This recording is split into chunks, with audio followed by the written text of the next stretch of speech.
One night, a young girl was sleeping in her bed when a spider crawled across her face. It stopped for a few minutes on her left cheek and then went on its way. When she woke up the next morning and looked in the mirror, she noticed a red spot on her cheek. "Mom, what's this?" she asked her mother. "It looks like a spider bite," she replied. "It'll go away, just don't scratch it." Soon the red spot grew into a big red ball. "Look at it now," she said. "It's getting bigger." "That happens sometimes," her mother said. "It's coming to a head." In a few days the red spot was even larger. "Look at it now," the girl said. "It hurts so much and it makes me look so ugly." "We'll have the doctor look at it," her mother said. "Maybe it's infected." But the doctor couldn't see the girl until the next day. That night, she decided to take a nice, relaxing bath. As she lay soaking in the warm water, the bowl suddenly burst. Out poured a swarm of tiny spiders from the eggs their mother had laid on her cheek. When it got hot in the valley, Thomas and Alfred drove their cows up to a cool, green pasture in the mountains to graze. Usually they stayed there with the cows about 2 months, and then they brought them back down to the valley again. The work was easy enough, but oh, was it boring. All day the 2 men tended to their cows. At night they went back to the tiny hut where they lived. They ate supper and worked in the garden and went to sleep. It was always the same. Then Thomas had an idea that changed everything. "Let's make a doll the size of a man," he said. "It would be fun to make, and we could put it in the garden to scare the birds." "It should look like Harold," Alfred said. Harold was a farmer they both hated. They made a doll out of old sacks stuffed with straw. They gave it a pointy nose like Harold's and tiny eyes like his. Then they added dark hair and a twisted frown. Of course, they also gave it Harold's name. Each morning on their way to the pasture, they tied Harold to a pole in the garden to scare away the birds. Each night they brought him inside so that he wouldn't get ruined if it rained. When they were feeling playful, they would talk to him. One of them might say, "How are the vegetables growing today, Harold?" And the other, make him believe he was Harold. He would answer in a crazy voice, "Very slowly." They would both laugh, but not Harold. Whenever something went wrong, they took it out on Harold. They would curse at him, even kick or punch him. Sometimes they would take the food they were eating, which they were both sick of, and smear it on the doll's face. "How do you like that stew, Harold?" he would ask. "Well, you better eat it, or else." Then the 2 men would howl with laughter. One night, after Thomas had wiped Harold's face with food, Harold grunted. "Did you hear that?" Alfred said. "It was Harold," Thomas said. "I was watching him when it happened. I can't believe it." "How could he grunt?" Alfred asked. "He's just a sack of straw. It's not possible." "Let's throw him in the fire," Thomas suggested, "and that'll be that." "Let's not do anything stupid," said Alfred. "We don't know what's going on. When we move the cows down, we'll leave him behind. For now, let's just keep an eye on him." So they left Harold sitting in the corner of the hut.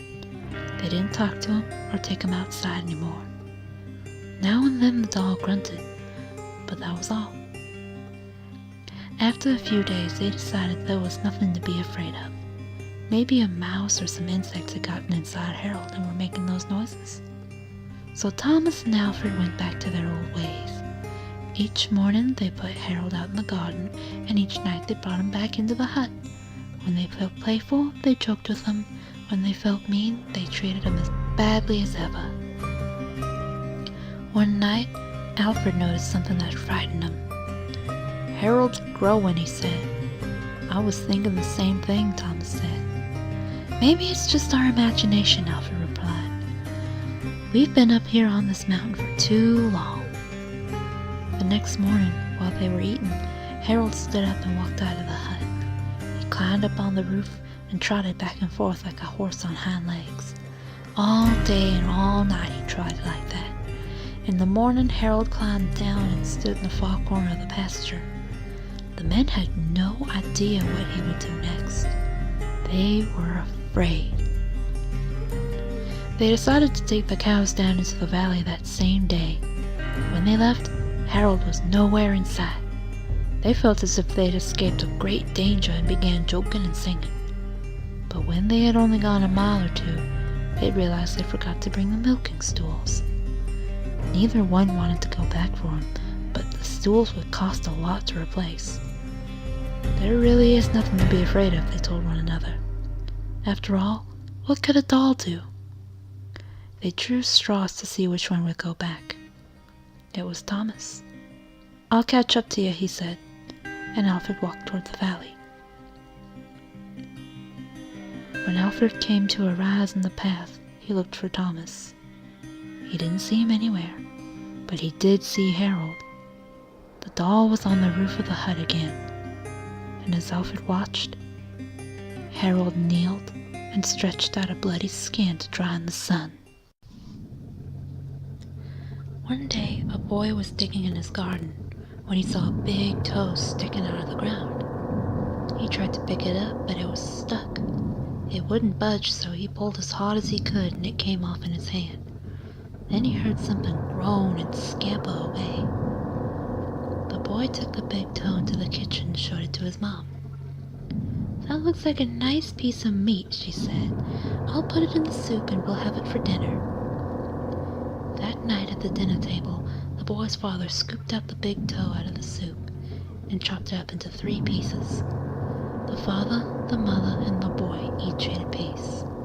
Then they did the dishes, and when it got dark, they went to bed. The boy fell asleep almost at once, but in the middle of the night, he was rudely awakened by a strange sound. He listened closely. It sounded like there was a voice coming from outside his window, and it was calling to him. "Where is my big toe?" It groaned. When the boy heard that, he got very scared, but he thought, "It doesn't know where I am. It'll never find me." Then he heard the voice once more, only now it was closer. "Where is my big toe?" it groaned. The boy pulled the blankets over his head and closed his eyes. "I'll go to sleep," he thought. "When I wake up, it'll be gone." But soon he heard the back door open, and again he heard the voice. "Where is my big toe?" it groaned. The boy heard footsteps move through the kitchen into the dining room, into the living room, into the front hall. They slowly climbed the stairs. Closer and closer they came. Soon they were in the upstairs hall. Now they were outside his door. "Where is my toe?" the voice groaned. The boy watched in horror as his bedroom door opened. Shaking with fear, he threw his bedclothes over his head and listened as the footsteps slowly moved through the dark towards his bed. Then they stopped. "Where is my toe?" the voice groaned. "You've got it."